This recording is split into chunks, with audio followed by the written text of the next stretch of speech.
L'édito éco sur Europe 1. Bonjour Nicolas Bouzou. Bonjour Dimitri, bonjour Anissa, bonjour à Nicolas. tous. Alors Nicolas, s'il entre à Matignon, Jordan Bardella promet un audit des finances publiques. Absolument, alors vous savez, ce sont les éléments de langage des années 90. Je ne sais pas si vous vous en souvenez, mais dès qu'un nouveau gouvernement était nommé, le nouveau Premier ministre disait « on va faire un audit ».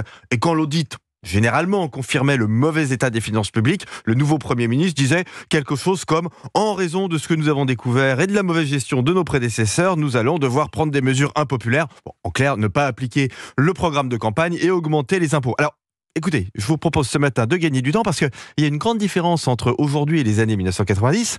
Désormais, tous les états financiers de la sphère publique sont disponibles et publics. Il y a notamment sur le site de Bercy une rubrique intitulée « Le tableau de bord de l'État ». Il y a les rapports de la Cour des comptes. Je peux donc faire cet audit. Alors allez-y, on vous écoute. Écoutez, je vous confirme que la situation n'est pas bonne. À la fin du mois d'avril, nous avons déjà un déficit de l'État de 92 milliards d'euros sur seulement 4 mois, contre 83 milliards il y a un an. Ça représente une hausse de 10%. On a un niveau de recettes fiscales particulièrement bas et des dépenses qui sont en revanche plutôt maîtrisées en début d'année. Concernant la sécurité sociale, la Cour des comptes a déjà expertisé et fait des projections sur l'année 2024. On sait que le régime des retraites ne sera pas à l'équilibre. On aura un déficit de 5 milliards d'euros.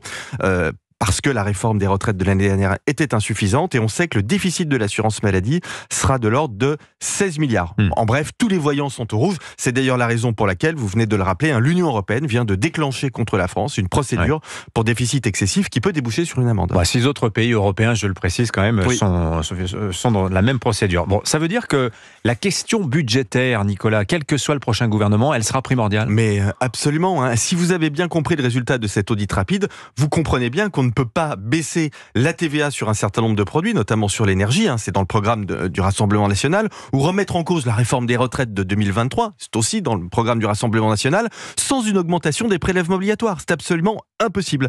Le prochain gouvernement, quel qu'il soit, arrivera à la mi-juillet. Le budget 2025 sera présenté fin septembre. Ça laisse très peu de temps pour le préparer.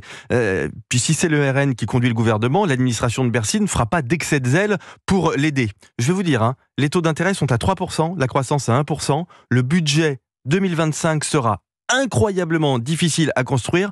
Pas besoin d'audit pour en être certain. Signature Europe 1, Nicolas Bouzou. Merci beaucoup Nicolas. Bonne journée.